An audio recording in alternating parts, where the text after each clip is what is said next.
Hello, ladies and gentlemen. My name is Rob Bonner, broadcasting from here on the island of Maui, and I have a very, very special edition today of the Victor of Light radio show. I'm interviewing Corey Goode, one of the top whistleblowers in the world at this time, really coming out with some amazing information. And for those of you who know me, I worked closely with Cobra in the past, and I have also worked with Prepare for Change in creating some information about the coming changes. And Corey Goode, for those of you who know, is bringing out a lot of information in his life in the secret space program. I'm not going to go into too much into the history. I have a kind of idea here that this is going to be kind of an advanced interview for people who've already been following Corey's information. For those of you who haven't watched all the Gaia TV episodes, I strongly recommend you do so. These contain a lot of information. You can go to Corey's website. We'll be talking about that in a second. But I'm going to bring out information here. I'm going to try and set the playing field and give us a clearer understanding of what's going on out there. And I've already spoken to Corey. We're going to bring up some suppositions and test the limits and kind of see if we can get some understanding on what we call the glass pads and the secret space program, the Earth-based alliance, and their views and their position here. So we're going to get into quite a few different little things, kind of slightly political to get a clarity here, and then we're going to go into some of this information. So much to go forward here today, and so I'm going to try to keep my questions to a minimum, but I will be setting the groundwork for some of this information. So without further ado, I'm going to introduce Corey Goode and just bring him on, and we're going to get started here.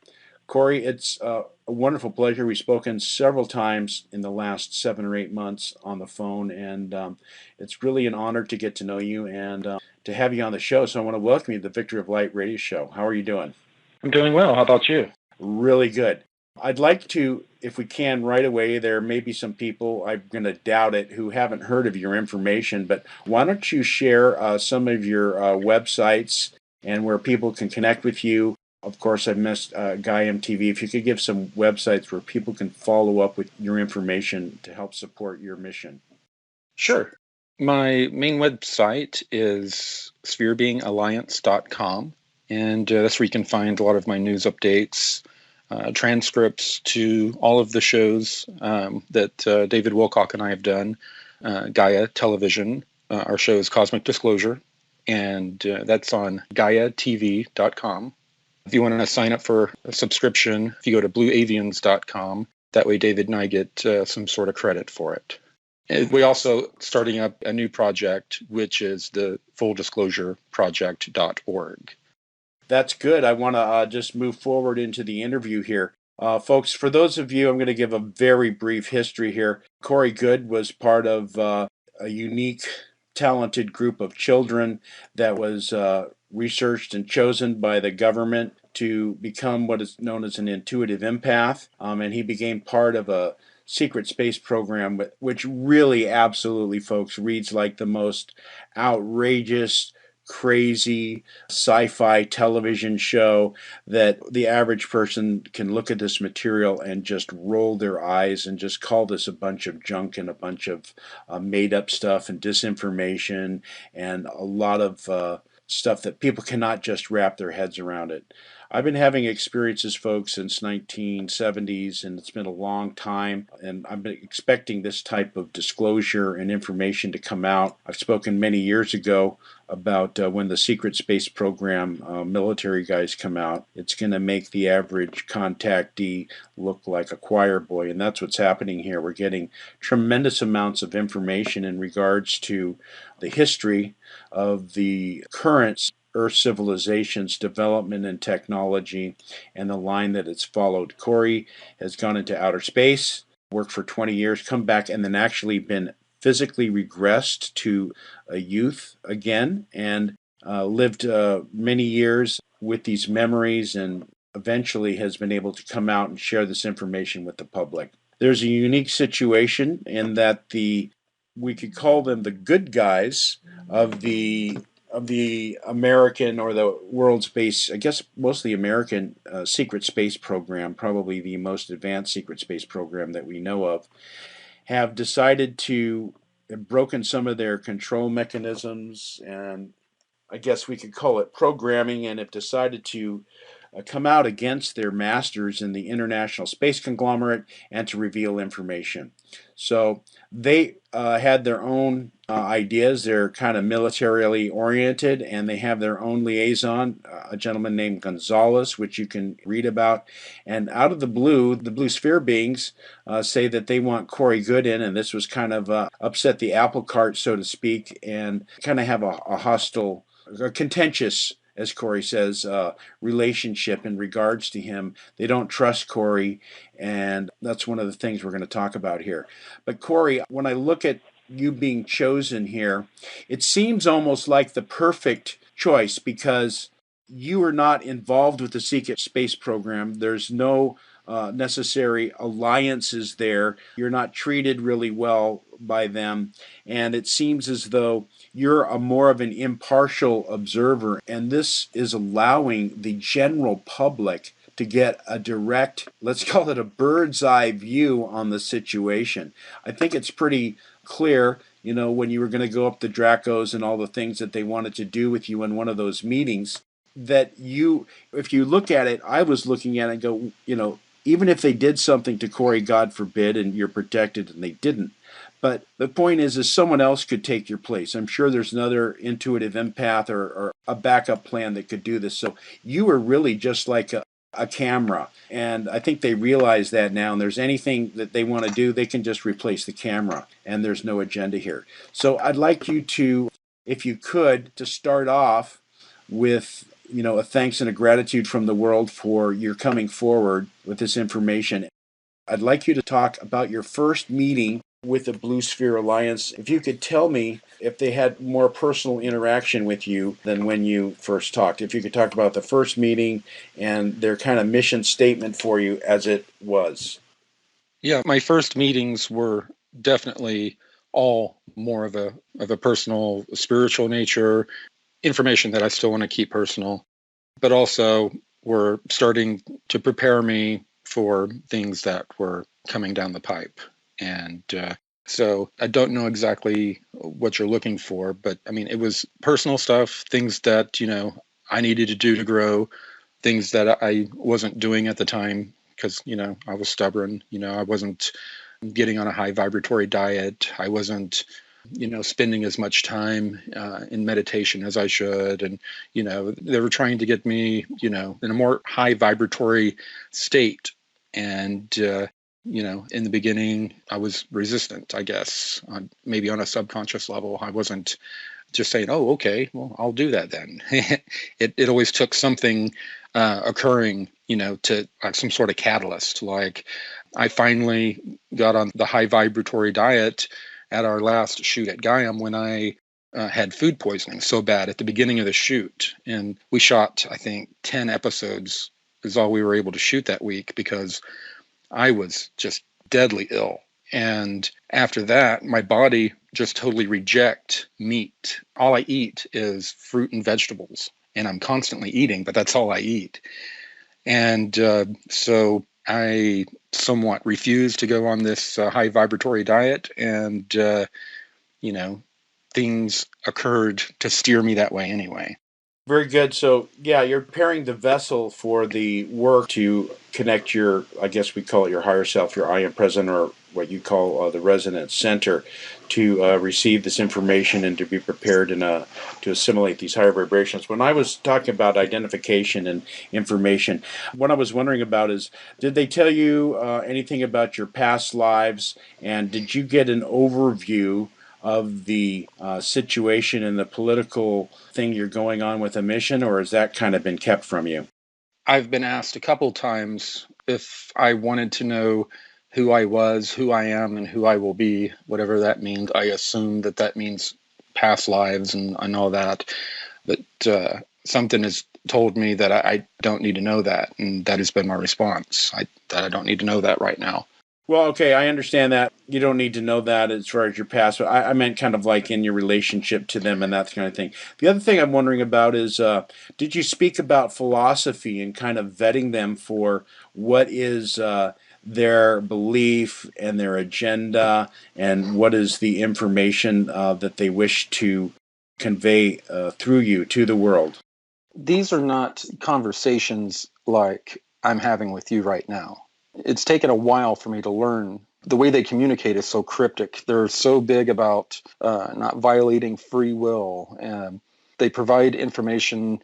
And when I tell David, when I would communicate with David Wilcock after a briefing, he would say that, that's how they communicate things in the law of one. And I'd be like, okay, I have no idea why, but it's a bit frustrating, and, and it's just the way, these higher density beings are. We try to overlay our third, fourth density way of thinking on top of them. And that's just not going to fly. These beings are on a totally different wavelength, literally. And they're basically talking down or coming down to communicate with us.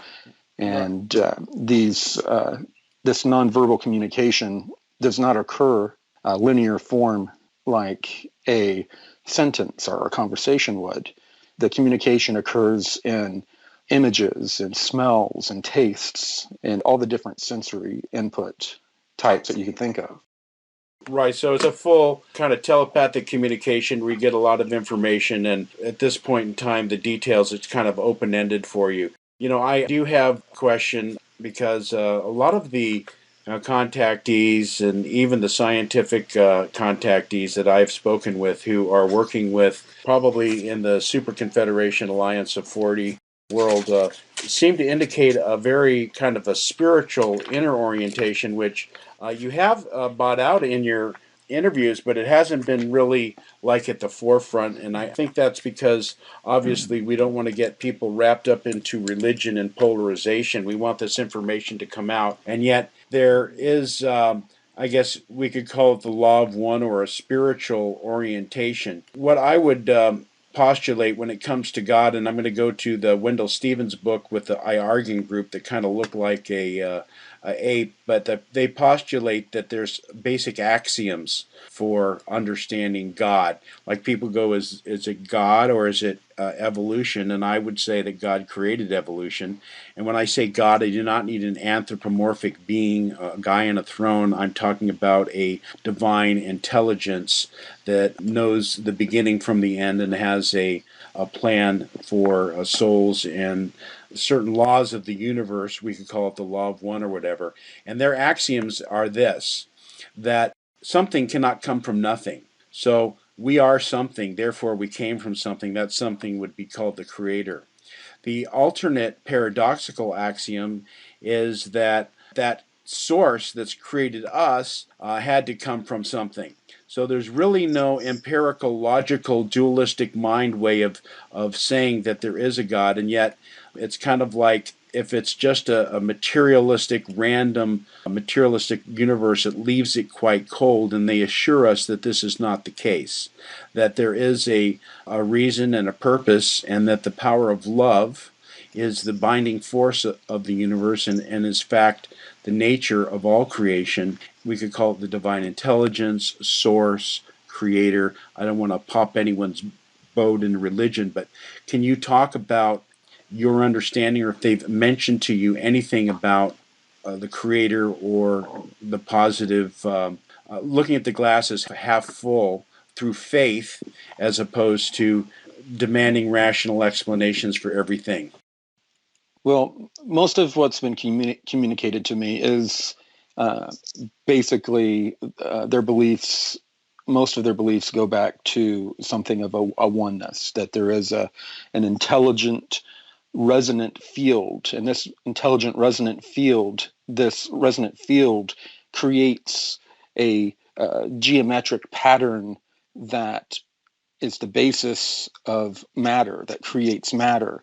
And then this matter is intelligently manipulated within the different fields and torsion fields that have consciousness, that's a part of this resonant conscious resonant field.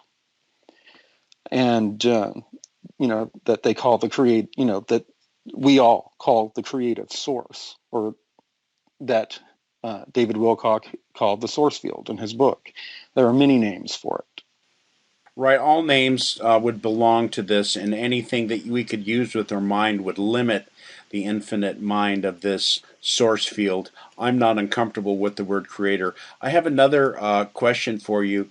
We had spoke previously privately, and you had mentioned that part of your implant removal process was to invoke the name of Jesus Christ. And when you had spoken about this to Ratier, you stated that he bowed and acknowledged you. And I'm wondering, was this kind of did you get a sense like this was, yeah, whatever, dude, bow, or was it kind of like, yes, we acknowledge that source of information?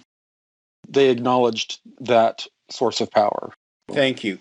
These were, you said implants, and I guess it could be terminology, but these were entity attachments. Right, okay, entity Yeah. attachments. Yeah, I was going to talk about that a little bit in the future.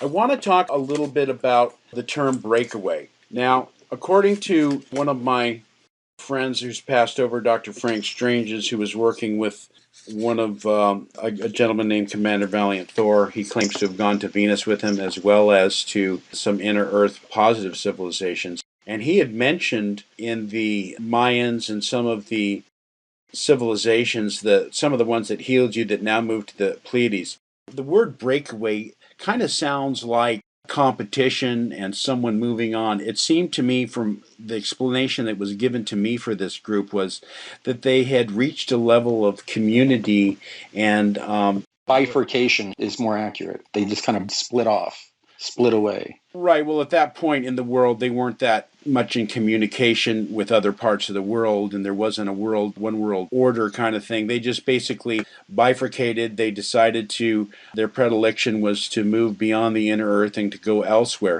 So there are other groups, you would agree, that are not necessarily along the lines and agenda of the secret space program, international conglomerate, that are separate from us, but are not necessarily hostile to us or breaking away in that sense, correct? That are a part of our current era? That brings us to another question, but let me just say the question would be, you would agree that there's in the history of our Earth, there have been groups of people from the surface that have basically either moved in the inner Earth or off the planet. Absolutely. Okay. Yes. Our recent breakaway civilization thing that has occurred, it is not a phenomenon that has occurred for the first time on this planet. There have been other civilizations that developed to a certain point, and then, of course, the priesthood who guard the knowledge and the science, and were also the science class, guarded this information and kept it, and them and the elites, just like us and our elites, kept that information and segmented themselves away from their general population. Okay, one of the things that I've heard about from my understanding of what we call the inner earth would be that there is a positive Agarthan network that you haven't mentioned in any of your talks, and we can go into that a little bit, but we talk about there was things, they were called the Raws, and we talk about raw tier air, and according to some sources from the Atlantean civilization at the time of the foreseen cataclysms that were coming due to misuse of technology, and I guess the basic battles going on between these farmer groups, that some of the spiritual centers around the planet chose to go inside the earth and created an Agarthan network, and they were called the Ra's. And beneath Giza is Ra, beneath the Himalayas is Ra Ma. There was beneath the Bermuda Triangle called Ra Yolo. There's another civilization called Posidid. Underneath Mount Shasta is called Ra Mu. And there's many other ones, I imagine. Where does this information come from? This information comes from what is known as the Great White Brother Sisterhood, and this is one of the things I was kind of curious about to address, because some of your experiences with the inner Earth groups, the Omegans, and the groups, it seems as though they're not very far evolved. I mean, they have a beautiful technological civilization, there, but there's still fear. I mean, 18 million years, and that group is in there projecting themselves and making telepathic communications out of fear to. They're connecting with people to give them benevolent information, but they're using subterfuge to protect their location, as any group would do, for protecting your home base and your assets and all of that. Yeah, I can kind of see that on another level. I was kind of thinking, there would be more of a positive, open interaction. And I think that's what they're lobbying for. And the reason there hasn't been that is that back during close to the time of after Muhammad, there was a major treaty signed among all of these groups, and it had to do with open contact walking among humanity. And it had to do with letting us develop on our own, with only them skirting the rules with mild and manipulating from the background through human proxy agents mostly. So this is one of the things that the Anshar have requested, to have a meeting with the Super Federation to see if this treaty can be revisited. Is this treaty between the inner Earth groups of the Agarthan Network? All the groups in the solar system abide by this treaty, even the Draco. There was open warfare in our skies above our planet up till even our current historical era between all these groups until this treaty was signed. Okay.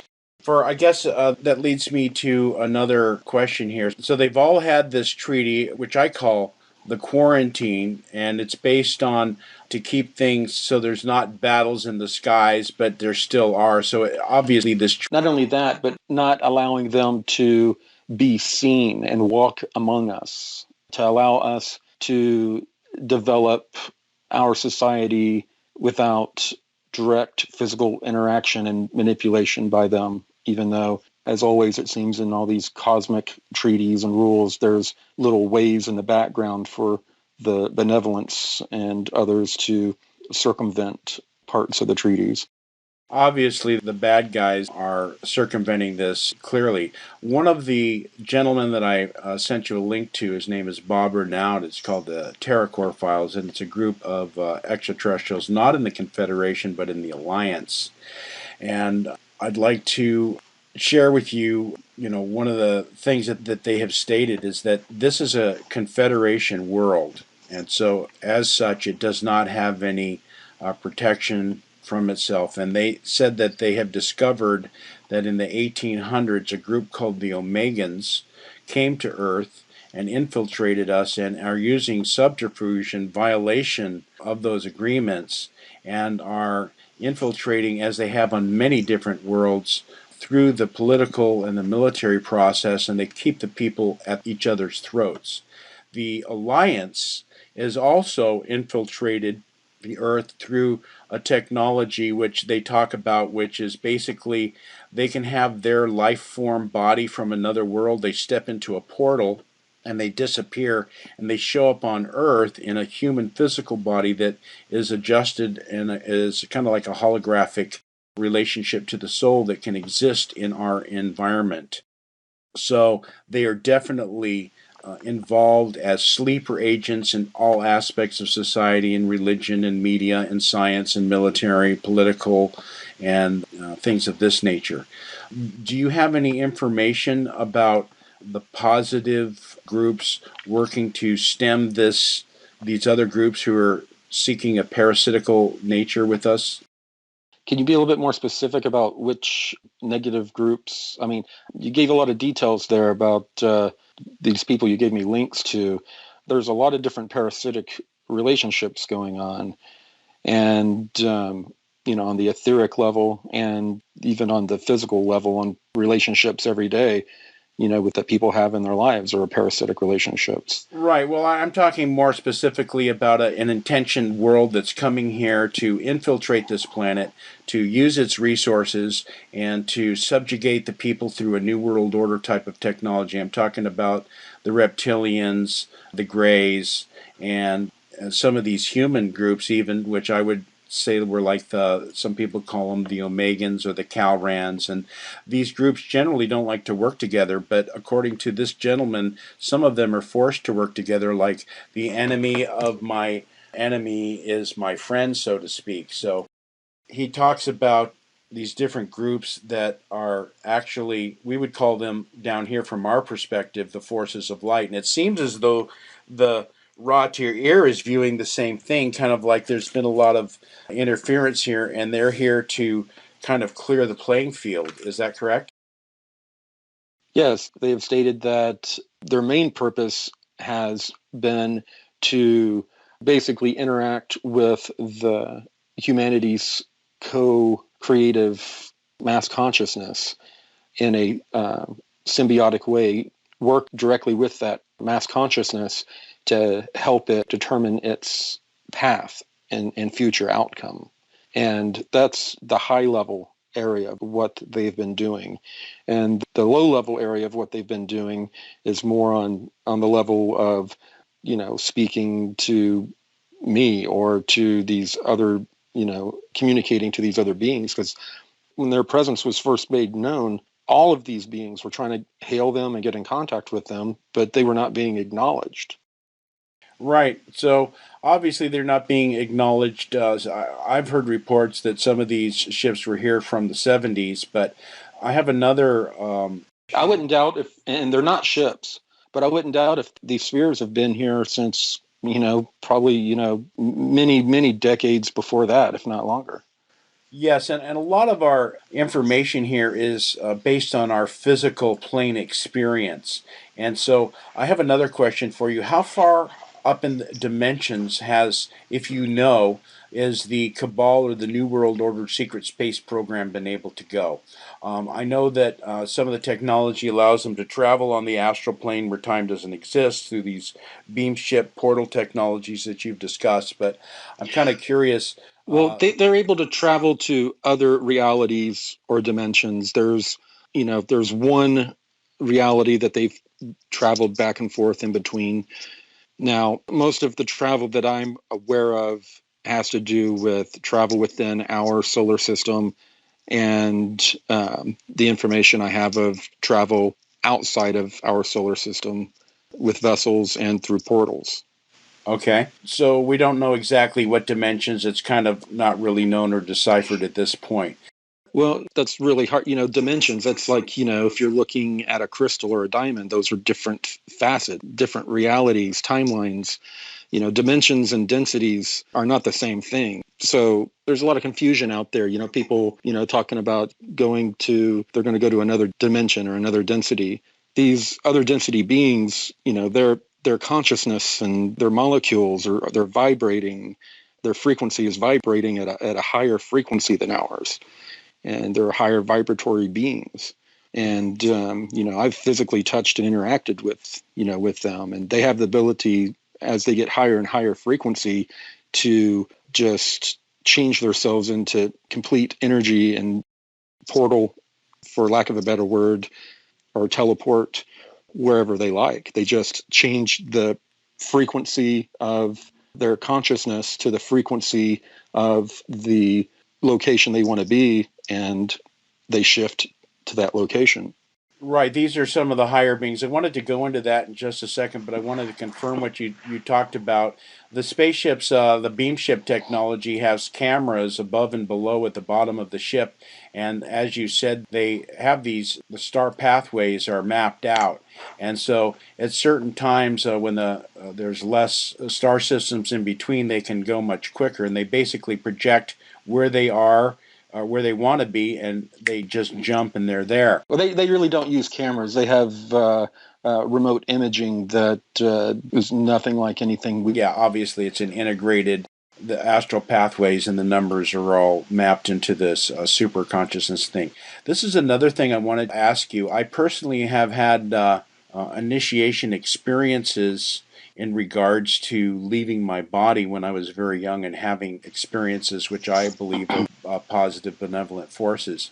And in my experiences, Corey, I recognized that I am a luminous being. I was actually able to look down and to see I guess you could call it the soul or the light body that was, the physical body was encased in it. And I looked down below my navel and I saw that I had these filaments that would reach out and touch the world. And in Carlos Castaneda, Don Juan, this is called will. There are supposedly various points on the body that correspond to physical organs, like the spleen would be the dreaming. We have what is called the tonal and the nogwal, which are different points of the body. The center of feeling is at the tip of the breastbone. Reason is in the mind. And I actually experienced that on my luminous body there's a position called death. And it was to my left, as it was stated, and I actually could reach out and touch it. It was like a yellowish field. And when I touched it and acknowledged it, it kind of filled me with a higher light vibratory energy. And I'm wondering, in the secret space program or in your contacts with the Blue Sphere Alliance, if you had any experiences of this nature, understanding the luminous self and how it is different than the physical body, and what that type of information and knowledge you might share with us. Well, yeah, when we were going through the MyLab programs, we were constantly being put through programs or put through processes where we were having out-of-body experiences, and through the remote viewing and remote influencing training, we were, doing the visualizations and the experiments to where we were leaving our bodies and then looking at our light bodies and expanding our light bodies and that kind of a thing. Can you describe the light body? I mean, for me, it looked like someone had bundled up some hair. There were luminous filaments, almost hairy like a spider's leg, and they were within my body, and it was a very, kind of like a separate reality type of thing. Did you? With us, we were told to picture it this way, so I guess it was some sort of front-loaded into my way of perceiving it. But it appears as a bright energy field with different color and size orbs floating around. And we would then float around inside the light body and visit orbs and visit the orbs for information. And the orbs were said to be a conduit to our higher selves, or a symbol of a conduit to our higher selves. And a lot of what occurs with people is that we're in communion subconsciously with our higher selves all the time. And our higher selves is very, very much connected into the root of source. And we're being fed and given a lot of information that way, and a lot of people have a real high connection to a real close connection to their higher self. And our higher self and our conscious self will take information from our higher self and present it to us in different ways. So sometimes we'll perceive some mystical or spiritual experiences, and it is a mystical and a spiritual experience between you and your higher self receiving some very advanced information. But, we perceive it as something else because consciously from our belief systems or from our experiences, we're front-loading the experience. And that's not all cases, that's some cases. Very good. That seems like filtering it through the programming. And I wanted to offer for you that we are, as David Wilcock says, this toroid, this fractal of light. When looked from the top, it's a toroid. If you look from the front, the anode and the cathode of the human light electromagnetic vehicle, the anode and the cathode of the brain and the base of the spine, that you look like a butterfly. One of the shaman's explanations is that from our resonance center, that we are projecting an assemblage point on our luminous self that we perceive things from. And in some of the ancient mythology and technology, that I guess part of our problem is that we have these programs and belief systems that allow us to only experience the omniverse from one assemblage point and one perspective. It becomes a lens. We see everything through that lens. New information comes out, and we pull out our accumulated experiences and belief systems out of our pocket and dust it off, shine it up on our shirt real quick, and hold that lens up to the new information, which is some would call incoming light. And then that light is refracted through that lens of our experiences and belief systems. Right, and they said that a man of knowledge or who follows the path with heart must be more fluid in his understanding, where reason is not a despotic guard, but should be a broad minded guardian to more higher dimensional and be able to receive the multidimensional information that's coming in from different levels. Yes, and that and self doubt. Wisdom and self doubt go hand in hand, because once you feel like you've got everything locked up, you've closed yourself off to any further growing.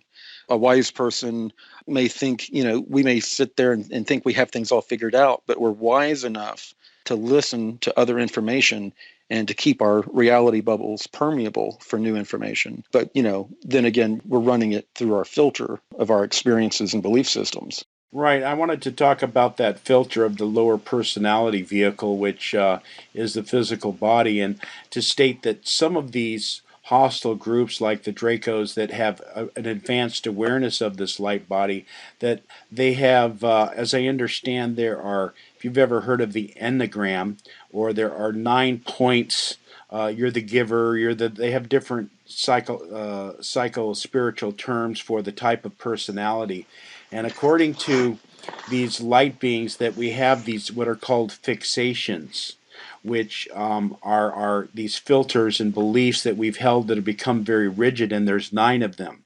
And the ancient Hindu scriptures have a mythology of Kali, this girl holding a skull, and she's got 9 skulls and a knife, and that it looks like a deadly evil thing, but it represents the cutting of the attachments to these viewpoints to allow us to hear more from our resonant center. So there are these fixations. So I'm wondering, it seems like the secret space program and all of these guys, everything that they're doing is geared along the lines of the black monks for control and power.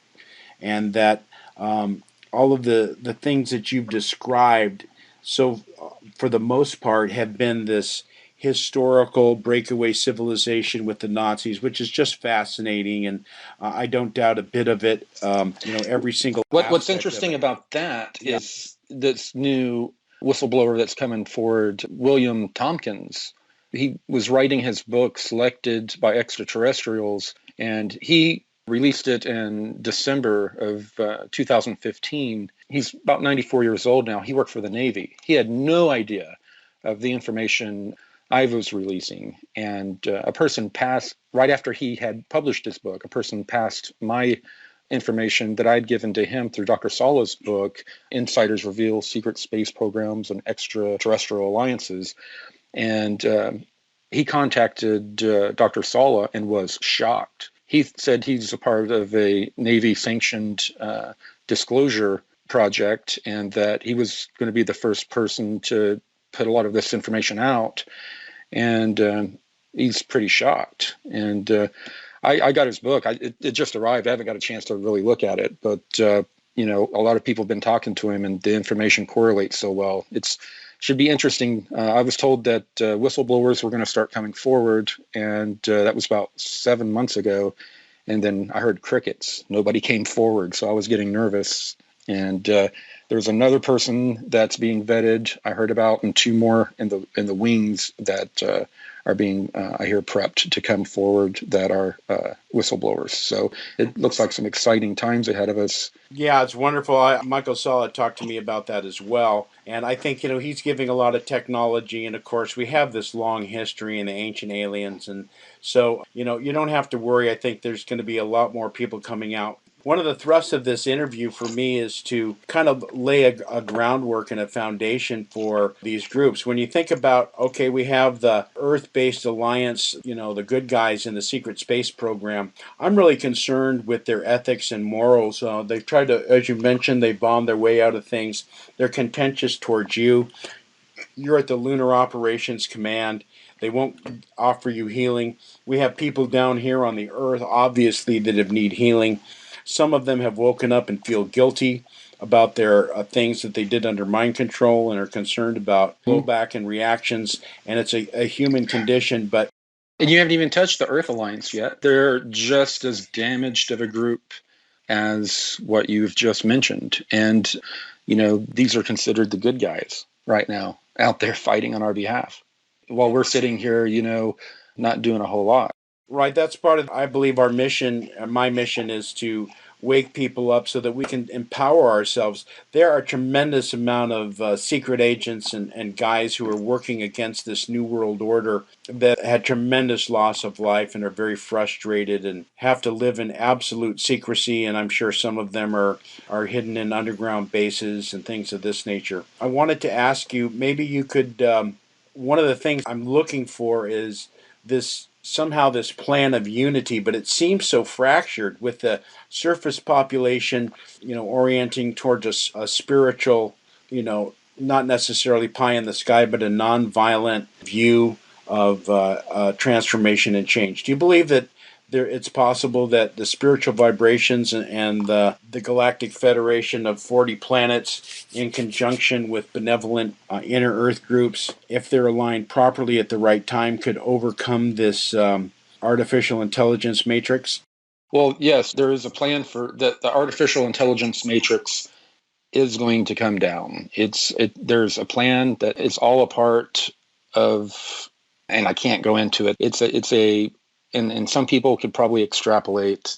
It's a situation that will happen solar system wide, and after that, we will be having a need to be working on a whole new type of technology anyway. So it would be a perfect time to usher in the new technologies. Yes, I understand that they've done this on many worlds before, that these hostile groups that are kind of conjoined with this AI type of technology usually choose worlds that are not under confederation or alliance umbrellas, and they take over these worlds. They've had a lot of practice in what they're doing to us here. They don't care who's in control. Right, but they take who's ever in control and they manipulate the situation behind the scenes. Would you agree with that? Yes, they manipulate things covertly until they get to a certain place operationally, and then they become very overt and take over. But yes, this AI presence permeates everywhere, and it's an issue that all groups have to deal with, and only very few groups have totally eradicated the problem from their area at all by finding a way to, completely dampen their signal altogether from coming in to their region of space. Yes, I think this is one reason for the quarantine, and one reason that I was told by the benevolence that they're are very concerned. In this text that I've sent you, Terracore Files, Bob Renaud, you can look that up, folks, TERRAKOR. You can read the history. He's revealing some of this information back in '88, and they have all of the benevolent groups are very concerned about this AI. They quarantine people who are on missions to Earth they do these technologies and psychological testings repeatedly to determine if this person has some sort of the AI which can infect them. So when did this information come out? This came out in 1988. Wow. Okay. So now he's been underground. No, people don't know him. He spoke and gave information to Gabriel Green. He was receiving radio signals in the late 50s. He actually has fallen in love with one of these beings and has been to their world. It's a very interesting series of information. Now, some of his technology, some of the information he was receiving, some of the negative forces came on an Earth-based hill and started projecting information with false information that he didn't discover for years. So it's a very cat and mouse game between these guys. He mentions that the good guys have a transponder net around the planet where they can teleport and beam out an operative in moments. And it's not complete, and in city areas it's more difficult, but their agents are here constantly working. They also revealed that what they do on many worlds is they infiltrate, they get within the governments, and then they attack the world and claim it's the Confederation. They do a minor infrastructure damage, but a lot of loss of life. And then they say, look, Earth people, why don't you sign alliance with us and we'll protect you from the Confederation? So the Earth, whatever the planet is they agree with these guys and they sign up and they don't realize that they've made a pact with the devil, kind of like you could say we've done, yeah? Yeah, I mean, see, with all these different narratives and stuff floating around, I mean, we can see why this community, I mean, we are chasing our tails, you know, right now, looking, there's more information than ever and more important information than ever out there for us right now. But there's just so much information and so much information that's just slightly different, or some information that conflicts or here and there. And for the average person out there that's in this community, it is confusing as heck enough. And now imagine the sleeping masses out there approaching them and with information and trying to get some of this information disseminated to them when they've been socially programmed with a giggle response to anything if they hear a word non-terrestrial or unidentified flying object, So, I mean, this, as humanity, we've got a lot to overcome in this disclosure process. And as a community, that lens I was talking about, that we use as a filter, about what is true, what is not true, Yep. what we're going to allow into this reality bubble of ours to let it expand or not. Well, we've got to, not throw away that filter that we've created over time. But what we need to do is kind of put it in our pocket and say, you know what? None of us have the truth, the full truth.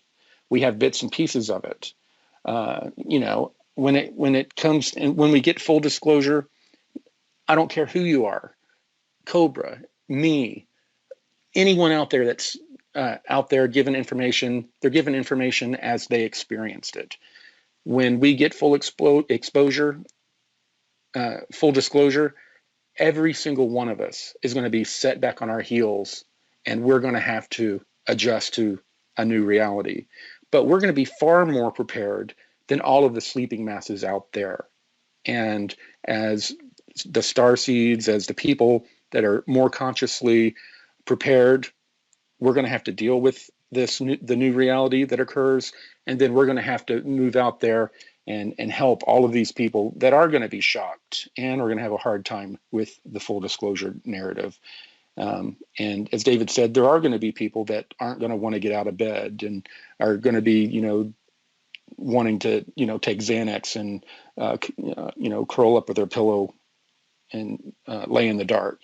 And, you're going to have to make them get out of bed and take a bath and eat and that kind of thing. There's going to be a little bit of that. Yeah. But they say that we can't handle disclosure. But Laura Eisenhower said something, we have been handling all of their false flag wars and all their disease and all the stuff that they've been doing. We can handle disclosure.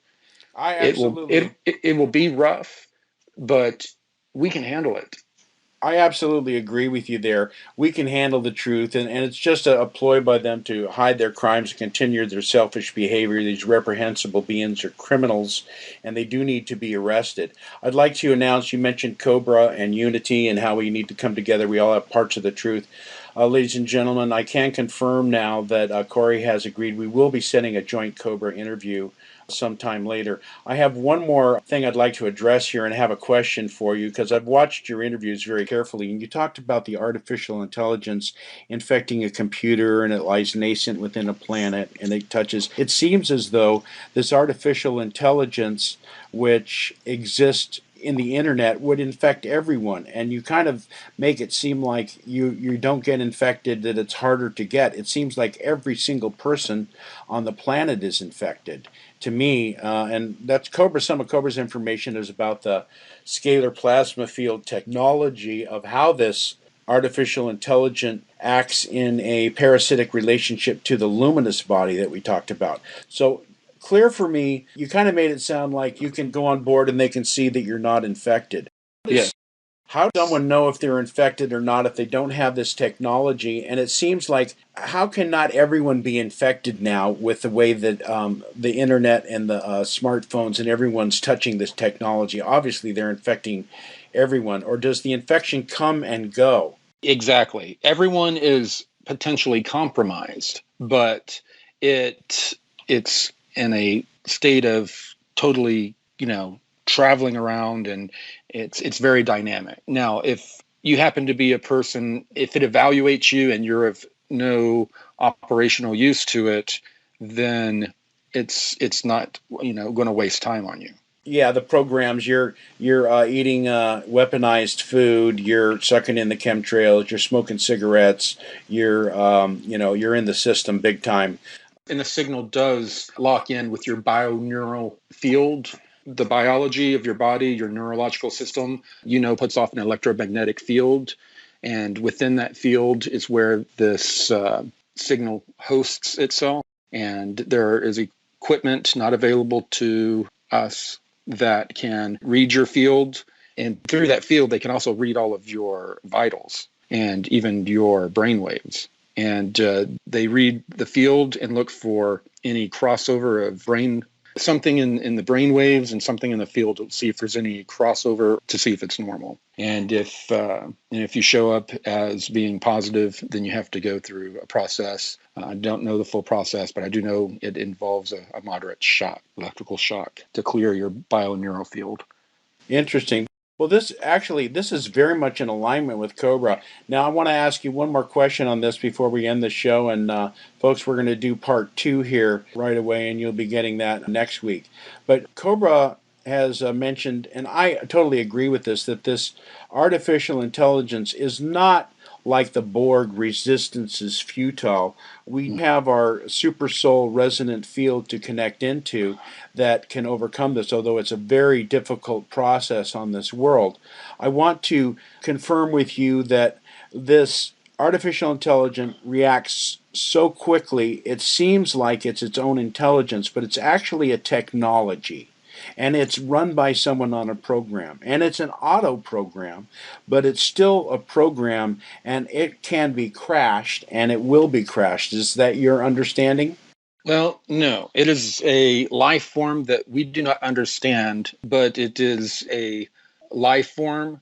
There are a lot of different life forms out there that if they were to be given to you, you would right now would not classify them as a life form. You would classify them as something else. But they are not a actual program or code. If this is an intelligent signal, and the intelligent signal, it is most comfortable in and able to do more. It inhabits electronics and technology. So, but it is not a program. Now, the nanites are programmed. Some of them are programmed, and some of them nanites are just drones for the AI signal, which is being broadcast. Absolutely. So, okay, well, that's interesting. It's going to be interesting when Cobra and you discuss this information, and this one in particular, I think, is a unique one. It's sounding like Terminator and Star Wars, and it gets really scary when you think about. You look at all of this negativity out there, and to lend a little lightheartedness to the end of this conversation, I kind of think I think back to David Spade in Saturday Night Live. Who's in charge? And it's the church lady. He goes, Satan. So I'm kind of curious. Maybe we'll get to this in the next interview. If there is a specific group that are doing this service to self, and the numbers of them versus the benevolence. And I want to address in the next interview a little bit about the super confederation of the positive guys that are nonviolent, that are the hippy-dippy, that do come from love and are trying to heal the situation in a nonviolent way, and their position and their numbers versus the other guys. Ladies and gentlemen, it's been fascinating. Corey, I want to thank you so much for this first interview. We've barely scratched the surface. I've got lots more questions. Thank you so much for coming on here today, and we'll see you again next week. All right, folks, another update. I do have a Mount Shasta summer conference going on with Louis Martens in Mount Shasta when this comes out. I would like you to check that out. We have at the end of July, Louis is contacted with Michael Sala, and he is in contact with some of the benevolent civilizations from South America and Bolivia. And we'll be sharing some of that kind of viewpoint with the positive physical Venusians on the planet Venus, and more of a spiritual nature, kind of in a boot camp training, kind of like Corey Goode's Secret Space Program, but more aligned along the spiritual lines of developing our luminous selves and the pituitary and pineal gland, and to prepare ourselves for direct contact with these higher vibrational beings. And it's pretty cool, folks. Corey Goode is now a vegan, changing his lifestyle. God bless you all. Thank you so much, Corey.